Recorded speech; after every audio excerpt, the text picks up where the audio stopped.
Hi there, I'm Andre from TechDiggy.com, and someone wanted me to compare the iPad 3 with the Toshiba eXcite. I did the eXcite 10 to be exact, 10-inch tablet. That was a really nice tablet, but the iPad 3 had a big edge over it, and I'll tell you why. So, thanks for the request. I love requests. If you have any, I'll go ahead and do them for you ASAP. It's been almost a day since this request came to me. So, that's that, and I want to start off with the hardware, because the operating system might be a little biased, but, you know, I want to start off with the hardware. This tablet feels heavier. I'm not sure if it's true. It also feels more the build of it is a little higher quality. It's thinner, of course, and the back is smoother. These are facts. And you know, Apple logo has a glass kind of. I don't have the eXcite tablet anymore. But I'm just putting that out there. This is the white iPad, 16 gigabytes. Tells you it's the Retina display. It's a much more clear, crisp, saturated colors. Overall, the display in every aspect is almost better. It has gloss. Sometimes that becomes really annoying in the sun. The glare. eXcite didn't have that much glare. However, the eXcite screen was absolutely. I don't want to make it, you know, to hurt that much, but it was. I want to say garbage. The resolution was so low for such a big screen, and you know, this was smaller and it still had a higher resolution. That's pretty sad. The colors, not only did the resolution, I would understand some phones right now have a really, you know, low resolution, but the colors are amazing. The eXcite also had crappy colors, so this one rules in both the full everything in the screen. This one's better. I also feel like the screen is actually closer to the display in this, which makes it feel much more professional. Other than the eXcite, it feels like, you know, generic Chinese. So also in the eXcite, I think I want it to come to the operating system right now and more, you know, the camera and all that. Well, I know the camera's hardware, but the camera way better in the back, even though they're both 5 megapixel rear cameras. The rear camera on the iPad is way better. Why don't I go ahead and show you that actually? This is my door right here. I can actually zoom anywhere, just like the eXcite, and I can zoom in with multi-touch. I can't do that on the eXcite. However, the eXcite has a nice right here, kind of like a flip switches.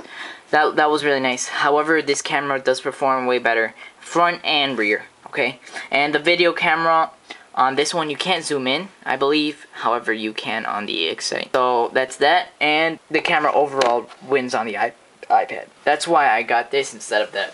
Also, another really bad thing about the eXcite, the volume is super low. Now, they have their own, NVIDIA has their own thing where it tries to boost your volume, or whatever it does, it enhances your volume. They have like 30 things on there that are supposed to, you know, enhance your volume, sound quality, all that stuff. However, it simply doesn't work. iPad, I don't see any controls for that. However, it still performs better than the eXcite 10.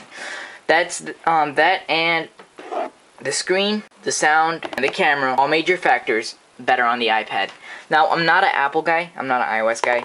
I used to be Android. Now the iPad is actually so good, it kind of convinced me more about Apple. Yeah, it gave Apple, you know. But the operating system's another thing. This one, you feel like it's more, you know, smoother. When I'm scrolling, I don't know, that alone, you know, feels way better. It's only, I think, around 200, 150 more. So, you know, you're putting in a long-term investment. So take this choice slowly and surely. You can also, you know, it's not as customizable. I don't need that. It doesn't come with no bloatware, obviously. It's Apple, and the eXcite came with loads of demos and bloatware. It was kind of sad. And then we have all our default apps. That may have more default apps, including the bloatware. You know, they have some apps, I don't know, like extra calculators, or, you know, Kaspersky. You don't even need Kaspersky on iOS. Secure.